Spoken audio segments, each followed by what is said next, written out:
The Scramble for Africa by Anthony Boblin and Katelyn Vest. The scramble happened in the 1880s and 1890s and was a sudden wave of conquest that resulted in the division of African regions.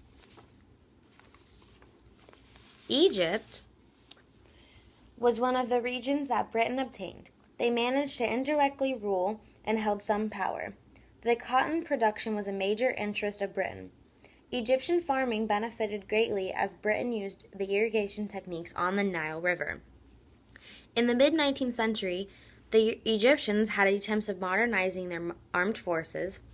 Britain took over once Egypt could not repay their debt that was rising to 100 million euros in the year of 1876. West and Equatorial Africa. France was more concerned with West Africa. They were more concerned with the ability to trade with the interior Africa. They were somewhat like the missionaries of business in the sense that they were determined to come after you. Otto von Bismarck named the Berlin Conference, which set rules for the partition of Africa. Main people involved during this time were Henry Morton Stanley, King Leopold II, and Svorgan de Braza.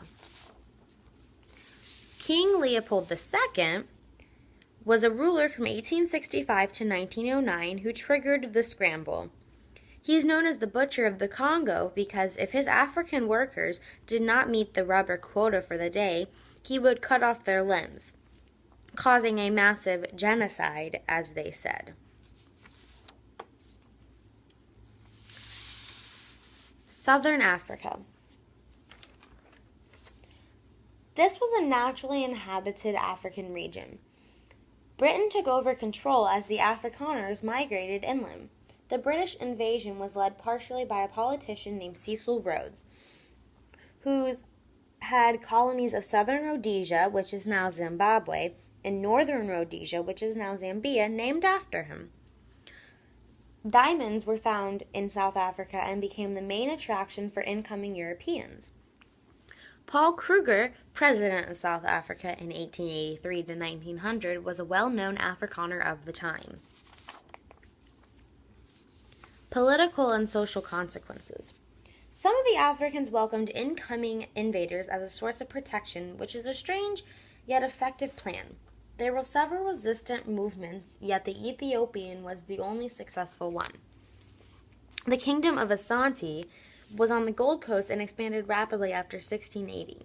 They participated in the Atlantic economy, trading gold, slaves, and ivory.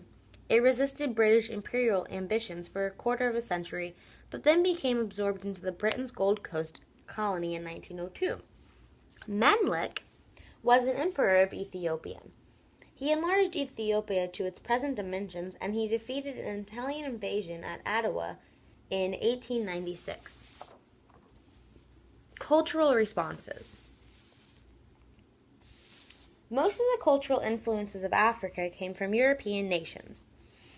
Most Africans turned to Christianity or Islam. Mission schools were where the first generations of Africans were taught basic skills, and they acquired Western ideas of justice and progress.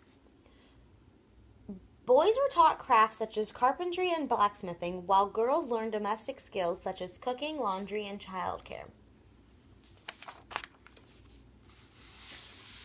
The post-scramble. The post-scramble regions became culturally identified as their own, and their religion was finally defined. The conclusion. European imperialists were drawn to these natural resources. The environment became shaped around the ability to acquire the resources.